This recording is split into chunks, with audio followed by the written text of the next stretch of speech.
दोस्तों आज हम यहाँ पर बात करेंगे कि वृष राशि वाले जातकों के लिए ग्रहों व नक्षत्रों के दृष्टि व युति के अनुसार आने वाले 5 सालों में क्या क्या घटित होने वाला है।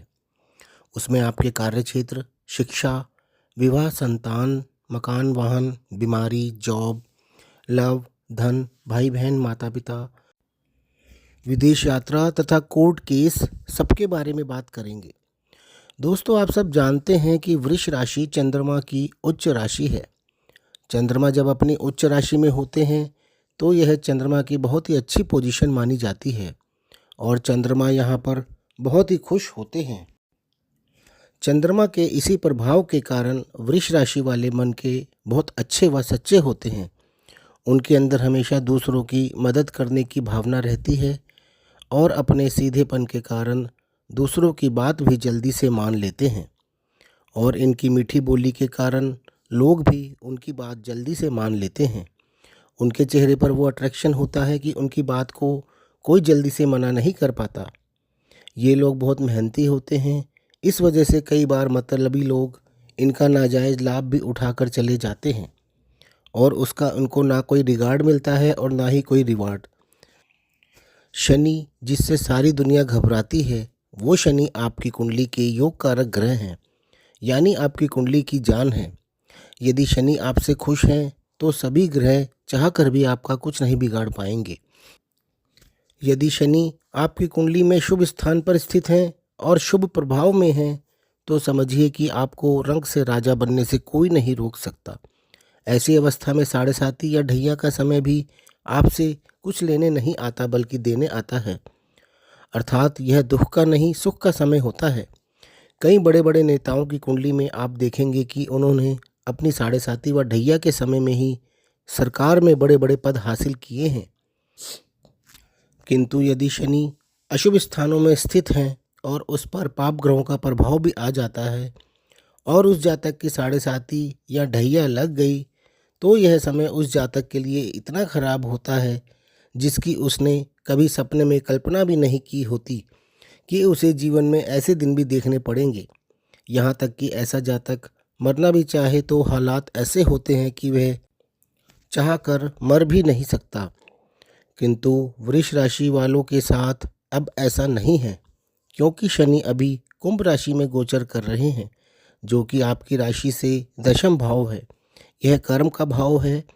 आपके अंदर जो दूसरों की मदद करने की भावना हमेशा बनी रहती है, इस समय में आपको आपके उन कर्मों का फल मिलेगा, क्योंकि ना तो आपकी कोई ढैया है और ना ही कोई साढ़े साती है। शनि आपको अपने दोनों भावों नवम व दशम तथा अपनी तीनों दृष्टि के अनुसार निश्चित रूप से आपको अच्छे फल देने वाले हैं और यहाँ पर शनि 29 मार्च 2025 तक रहने वाले हैं।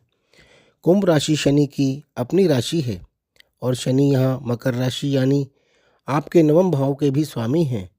नवम भाव भाग्य भाव है, जो कि कुंडली का सबसे ज़्यादा शुभ भाव माना जाता है। स्वराशि के शनि आपके भाग्य का जबरदस्त लाभ देंगे। आपके क्रियमण कर्मों का भाव होने के कारण आपके शुभ कर्मों का भी फल इस समय में आपको मिलेगा। यह समय आपके विदेश भ्रमण का भी होगा, चाहे वह हायर एजुकेशन के लिए हो या जॉब में ट्रांसफ़र हो या कोई रिलीजियस टूर हो या फैमिली के साथ घूमने जाने का हो। अब यह आपकी कुंडली के शनि की स्थिति, उसके नक्षत्र स्वामी की स्थिति पर डिपेंड करता है कि आप कब, कितने समय के लिए, किस उद्देश्य से, किस दिशा में, कितनी दूरी पर और किसके साथ जाएंगे। शनि आपकी हर इच्छा पूरी करते हैं, किंतु थोड़ा इंतज़ार करवा कर करते हैं। दशम भाव आपके कार्यक्षेत्र, मान सम्मान आपके कर्मों का है, गवर्नमेंट रिलेटेड कार्यों का है। इस समय में आपके कर्म बहुत अच्छे रहेंगे, क्योंकि शनि स्वयं वहाँ पर स्थित हैं। आप कुछ भी गलत नहीं करेंगे और अगर करेंगे तो शनि तुरंत न्याय कर देंगे, क्योंकि शनि स्वयं ही न्यायाधीश हैं। अच्छे कार्यों द्वारा आपको प्रमोशन भी मिल सकती है, आपका सम्मान हो सकता है। आप किसी गवर्नमेंट पोस्ट के लिए ट्राई कर रहे हैं तो इस समय में आप सिलेक्ट भी हो सकते हैं, क्योंकि गवर्नमेंट पोस्ट में सभी कार्यों में ज़्यादातर हम अपनी सेवा देते हैं और शनि सेवा संबंधित कार्य करवा कर ही खुश रहते हैं। जो किसी की जितनी सेवा करता है शनि उस व्यक्ति से उतने ही खुश रहते हैं और सेवा मन से होनी चाहिए, दिखावे की नहीं।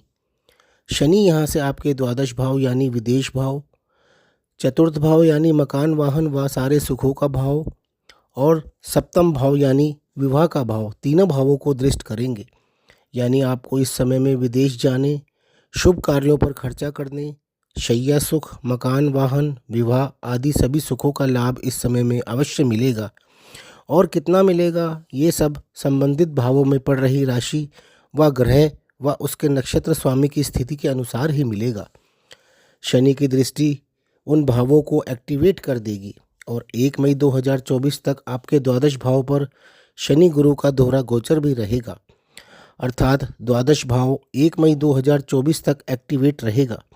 यानी 22 मई 2023 से 1 मई 2024 तक आपके विदेश जाने के बहुत ही प्रबल योग रहेंगे, क्योंकि 1 साल तक गुरु आपके विदेश भाव में गोचर करेंगे। 29 मार्च 2025 को शनि आपके एकादश भाव में रहेंगे, जो कि इच्छा पूर्ति का भाव है और लाभ का भाव है। इस भाव में हर ग्रह अपना शुभ फल ही प्रदान करते हैं। किसी भी भाव में शनि दोबारा 30 साल बाद ही आते हैं, इसलिए शनि का गोचर बहुत ही विशेष होता है। इस भाव में शनि के गोचर का अर्थ है कि आपकी प्राप्तियों की कोई भी सीमा नहीं होगी। यह मौका 30 साल के बाद आएगा। आपके सारे मनोरथ व इच्छाएं इस समय में अवश्य पूर्ण होंगी ही होंगी। शनि का यह गोचर आपसे परिश्रम भी करवाएगा और आपको सुख व सुविधाएं भी प्रदान करेगा, क्योंकि यह इच्छा पूर्ति का भाव है। इस भाव में सभी ग्रहों ने अपना फल अच्छा ही देना होता है और शनि की प्रवृत्ति है कि देते सब कुछ हैं, किंतु देर से देते हैं और मेहनती बना कर देते हैं, मेहनत करवा कर देते हैं। इस भाव में शनि 3 जून 2027 तक रहेंगे और नवम और दशम भाव के फल तो देंगे ही, जो पहले दे रहे थे और पहले से अच्छे ही देंगे। साथ ही अपनी दृष्टि वाले भावों के भी शुभ फल देंगे। शनि की दृष्टि एकादश भाव से आपके लग्न पर होगी, आपके पंचम भाव पर होगी और आपके अष्टम भाव पर होगी।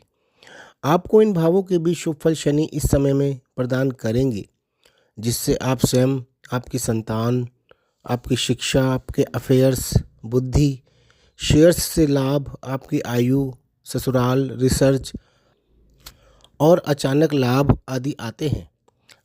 आपका यह समय भी ढैया व साढ़े साती से मुक्त है, इसलिए निश्चित रूप से आपका यह समय बहुत ही अच्छा जाने वाला है। 3 जून 2027 को शनि मेष राशि में प्रवेश कर जाएंगे और अक्टूबर में वक्री होकर वापस मीन राशि में आ जाएंगे और फिर 23 फरवरी 2028 को दोबारा से मेष राशि में प्रवेश करेंगे और 17 अप्रैल 2030 तक मेष राशि में रहकर अपने प्रभाव देंगे। मेष राशि आपकी राशि से द्वादश भाव में आती है। इस समय को हम साढ़े साती का समय कहते हैं। जब शनि आपकी राशि से द्वादश भाव में आते हैं तब साढ़े साती शुरू होती है और जब तक आपकी राशि से दूसरे भाव में रहेंगे जब तक साढ़े साती रहेगी। यानी कि शनि का गोचर जब तक मेष, वृष व मिथुन राशि में रहेगा, यह समय आपकी साढ़े साती का समय रहेगा। जैसा कि मैंने आपको पहले बताया है कि यह ज़रूरी नहीं है कि यह समय आपके लिए खराब ही हो। यह समय आपके भाग्योदय का समय भी हो सकता है। डिपेंड करता है कि आपकी कुंडली में आपका लग्न क्या है, शनि को किन किन भावों का स्वामित्व प्राप्त है और शनि स्वयं किस भाव में स्थित है और शनि पर शुभ ग्रहों का प्रभाव आ रहा है या पाप ग्रहों का प्रभाव आ रहा है। और यदि आपके कर्म सही हैं तो शनि आपके साथ कभी गलत नहीं होने देंगे और आप अपने कर्म अभी से ही सही रखिए ताकि उस समय में आपको कष्ट ना हो, क्योंकि आपको पिछले जन्म के कर्मों के साथ साथ कुछ कुछ इस जन्म के कर्मों का फल भी साथ में भोगना पड़ता है। तो दोस्तों, ये था चंद्र राशि वृष वाले जातकों के लिए शनि के गोचर के अनुसार 17 अप्रैल 2030 तक का राशिफल। बाकी ग्रहों के प्रभाव के लिए आप अपने लग्न के अनुसार राशिफल देख सकते हैं। यदि चंद्रमा आपके लग्न में ही स्थित है तब आप वृष लग्न का राशिफल देख सकते हैं, अन्यथा आप अपने पहले भाव में स्थित राशि यानी अपने लग्न के अनुसार देख सकते हैं। तो दोस्तों, आपको यह वीडियो पसंद आए तो इसे लाइक ज़रूर कर लें और हमारे चैनल को सब्सक्राइब भी कर लें। धन्यवाद।